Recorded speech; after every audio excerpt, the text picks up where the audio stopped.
လုံးကစားတဲ့ပမာဏပဲစားတာပဲဒါပေမဲ့ဒီထက်ပို့ပြီးတော့ weight တွေတက်လာတယ်ကိုအရန်ကြီးထိန်းချုပ်ဖို့ကြိုးစားတာထက်ကိုဘယ်လိုမျိုးလေး Hello အားလုံးပဲမင်္ဂလာပါဒီနေ့တော့နဂမောက်သီးလေးစားရင်းနဲ့နဂမောက်သီးကဒီမှာပါ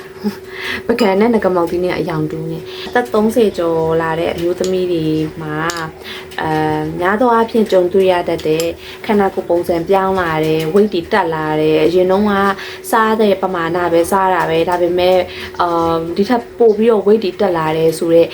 အကြောင်းအရာတွေနဲ့ပတ်သက်ပြီးတော့ကျွန်မနည်းနည်းပြောပြပေးခြင်းနဲ့ပေါ့နော်အမှန်တော့အသက်30ကျော်လာတဲ့အမျိုးသမီးတွေမှာကသူတို့ကပထမချက်အနေနဲ့သူတို့မှာက metabolism ပေါ့နော် metabolism rate ကကျသွားတယ် metabolism ကကျသွားတဲ့အခါမှာသူတို့ပုံမှန်တိုင်းစားနေပေမဲ့အဲ့ဒီစားနေတဲ့ဟာကိုစွမ်းရည်အဖြစ်နဲ့ပြောင်းတဲ့ဟာနှီးသွားတယ်ဆိုတော့အရင်တိုင်းမစားတာပဲဒါပေမဲ့ဘာဖြစ်လို့ခန္ဓာကိုယ် weight တွေအရင်တက်လာတာလဲဆိုရင်အဲ့ဒါကြောင့်ဆိုတော့အရင်တိုင်းမစားတာပဲဒါပေမဲ့ဒီဇီဝကာမဖြစ်စဉ်တွေကနှေးသွားတာဖြစ်တဲ့အတွက်ကြောင့်မို့စားလိုက်တဲ့အစာကိုစွမ်းရင်အဖြစ်ကိုပြောင်းတာကလည်းအရင်လောက်မမြန်တော့ကလေးဘဝတော့ကစေကျော်သက်ဘဝတော့ကမြန်နေဒါပေမဲ့နောက်ပိုင်းမှာမမြန်တော့တာဖြစ်တဲ့အတွက်ကြောင့်မလို့အစီရည်စုလာတယ်ပေါ့နောက်တစ်ခုကကြတော့အသက်30နောက်ပိုင်းရောက်လာတဲ့အခါမှာခန္ဓာကိုယ်မှာရှိတဲ့မာဆယ်ပေါ့နော်ကြော့သားရဲ့ဒူးတွေကကျလာတယ်မာဆယ်မတ်ကကျလာတဲ့အခါမှာကျမတို့မှာကဘာဖြစ်လဲဆိုတော့မာဆယ်တွေကကယ်လိုရီကိုပို့ပြီးလောင်ကျွမ်းမှုအားပေးတဲ့အရာတွေပေါ့နော်ဆိုတော့မာဆယ်ကကျလာတဲ့အခါမှာကယ်လိုရီလောင်ကျွမ်းမှုအတွက်ကိုအားပေးတဲ့အရာကလျော့နေလာတဲ့အခါမှာကျတော့ကျမတို့မှာကလုံလောက်တဲ့မာဆယ်တိစောက်ထားတာမရှိဘူးဆိုရင်ခန္ဓာကိုယ်ကကယ်လိုရီလောင်ကျွမ်းမှုအတွက်ကိုအများကြီးထောက်ပံ့မရတဲ့အခါမှာပို့ပြီးတော့ weight တွေတက်လာတာမျိုးတယ်ပေါ့နော်နောက်တစ်ခုကကြတော့ဟော်မုန်းတွေပြောင်းတယ်ဟော်မုန်းတွေပြောင်းတဲ့အခါမှာဒီခန္ဓာကိုယ်မှာအဆီစုတဲ့နေရာတွေလည်းပြောင်းလာတယ်ဆိုတော့များသောအားဖြင့်သတိထားမိလိမ့်မယ်အသက်30နောက်ပိုင်းမျိုးသမီးတွေမှာတဖြည်းဖြည်းချင်းဘိုက်ခောက်ထွက်လာတယ်ဘိုက်ပူလာတယ်ဆိုတဲ့ဟာပေါ့နော်ဒါကတော့ပထမရှစ်ပြေးတစ်ခုအနေနဲ့ပြတာပေါ့နော်ဆိုတော့ဘိုက်ခောက်ထွက်လာတယ်ဘိုက်မှာပို့ပြီးတော့အဆီစုလာတယ်နောက်ပြီးတော့ဒီခါးပတ်လေပေါ့နော်ခါးစီရေးစုလာတယ်နောက်ပြီးတော့ဒီနေရာပေါ့ဒီမေးအောင်ပေါ့နော်မေးအောင်မှာစီရစုလာတယ်အဲ့ဒါကြောင့်မလို့မေးနှစ်ထပ်တီဖြစ်လာတယ်ပေါ့နော်ဆိုတော့ဒါကလည်းဒီဟော်မုန်းပြောင်းလဲမှာစီစုတာတွေနေရာတွေပြောင်းနေလိုက်ဖြစ်တဲ့ဟာဒါနောက်ဆက်တွဲသူ့ရဲ့အကျိုးဆက်တစ်ခုပဲပေါ့နောက်တစ်ခုကကြတော့လေ stress တွေများလာတယ်အေးမွာတာတွေဖြစ်လာတယ်ပေါ့နော် stress ကကြတော့ပုံမှန်ပြောရမယ်ဆိုရင်တော့အသက်ကြီးလာတဲ့ညာ stress level ကတော့တက်လာတယ်ပေါ့နော်ဆိုတော့အဲ့ဒီ stress ကိုမထိန်းတဲ့အခါမှာ तू ကဒီ cortisol တက်လာတယ်ပေါ့နော် stress hormone ကို cortisol လို့ခေါ်တယ်ဆိုတော့အဲ့ stress hormone တက်လာတဲ့အခါမှာလူတွေကပို့ပြီးတော့တကြားတက်ကို craving ဖြစ်တယ်တကြားတက်ကို craving ဖြစ်တဲ့လူတွေလည်းရှိတယ်တချို့ကြတော့လည်းအဲ့လိုအချိုတစ်ခုခုစားလိုက်ရမှအချိုရည်တစ်ခုခုတောက်လိုက်ရမှကိတ်မုတ်တစ်ခုခုစားလိုက်ရမှပေါ့နော်အဲ့လိုမျိုးဖြစ်တယ်ဆိုတော့စိတ်ဖိစီးမှုကတက်လာလေအဲ့ဒါလေးဒီအချိုတွေလိုက်ပြီးတော့စားတဲ့နှုံကတက်လာတယ်ဆိုတော့အဲ့ဒီမှာတင်လိုက်ပြီးတော့ဒီစားနေတဲ့ကယ်လိုရီတွေကိုလောင်ကျွမ်းမှုဟာကလည်းအဲ့လောက်ကြီးအရင်လိုမမြန်တော့တဲ့အခါမှာမလိုအပ်တဲ့နေရာတွေမှာအဆီရည်စုပြီးတော့ဝိတ်တက်လာတယ်ဆိုတဲ့ဟာတွေအထူးသဖြင့်ပေါ့နော်အဲ့လိုမျိုးအချိုတွေတောင်းဆိုရင်ဘိုက်မှာအဆီရည်စုပြီးတော့စပြီးတော့ခန္ဓာကိုယ်ရဲ့ shape ကပြောင်းလာတယ်ပေါ့နော်နောက်တစ်ခုကကြတော့လေအေးမွားတာလေဟိုအသက်30ကျော်ရဲ့မှမဟုတ်ဘူးအမှန်တော့စိတ်ဖြည့်ဆည်းမှုနဲ့အေးမွားအောင်ဆိုတာကလေအသက်30ကျော်မှမဟုတ်ဘူးဒါက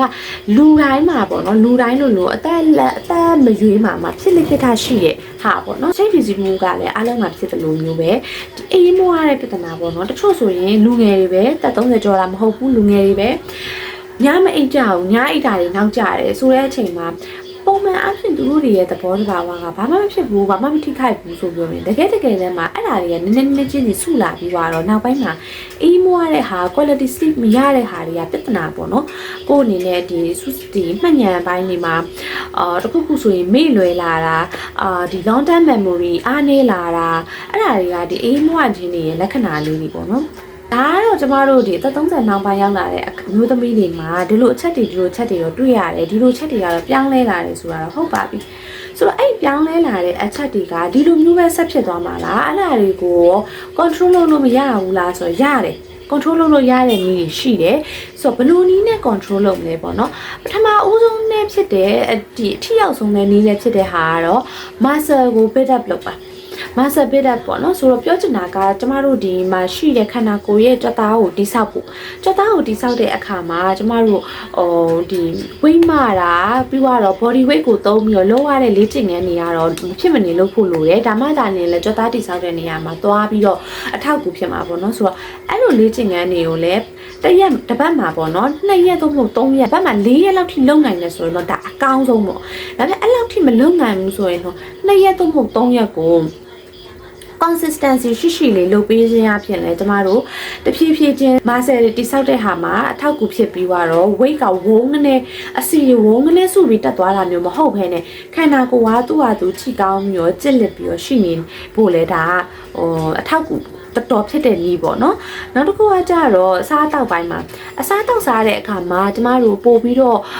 နည်းနည်းလေးအရင်ထပ်ပေါ့နော်အရင်တော့လိုမျိုးလက်လွတ်စပွဲထမင်း2ပကံ3ပကံ5စားလိုက်တာပဲဆိုတဲ့ဟာအဲ့တုန်းကတော့ metabolism rate ကမြင့်နေတာဖြစ်တဲ့အတွက်ကြောင့်မလို့အစာချက်တဲ့ဟာနဲ့အစာကနေစွမ်းရည်ပြောင်းတဲ့ဟာမြန်တော့ပြဿနာမရှိဒါပေမဲ့ကျမတို့ကအခုနောက်ပိုင်းမှာကြတော့အဲ့လိုမျိုး2ပကံ3ပကံကိုလက်လွတ်စပွဲစားလိုက်လို့မဖြစ်တော့ဘူးအမှန်တော့2ပကံ3ပကံဆိုတာလေဒီခန္ဓာကိုယ်မှာအဲ့လိုဒီမလိုအပ်ဘူးသူ့ရဲ့လိုအပ်တဲ့ခန္ဓာကိုယ်ကလိုအပ်တဲ့အာဟာရကိုပဲသေချာပေါ့နော်ဒီအရေးအတွက်များများစားတာထက် quality ဖြစ်ကလေးစားလိုက်တာစနစ်ကိုပြောင်းလိုက်တာပိုကောင်းတယ်။ကျွန်မဆိုလို့ချင်တာကဒီဟာရီရှောင်းဟိုဟာရီရှောင်းမဟုတ်ဘဲနဲ့ကိုစားတဲ့စားချင်တဲ့ဟာတိုင်းပဲစားတယ်ဒါပေမဲ့ပါမယ့်ဟာလေးတွေကိုသူ proportion လိုက်ပါပြီးတော့စနစ်တကျနဲ့စားတဲ့ဟာပေါ့ဆိုတော့စားချင်တာလည်းစားရတယ်ကျမရင်းနဲ့လည်းညီညွတ်တယ်ဆိုတော့ဒါကတကယ်တော့ win-win situation ပဲပေါ့နော်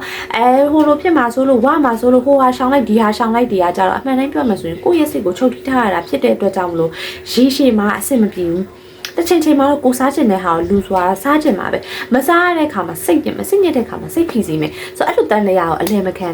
ခံပဲနဲ့ကျမတို့ကကိုစားကျင်တဲ့ဟာကိုတော့စားဒါပေမဲ့စွတ်စားတာမျိုးမဟုတ်ခဲနဲ့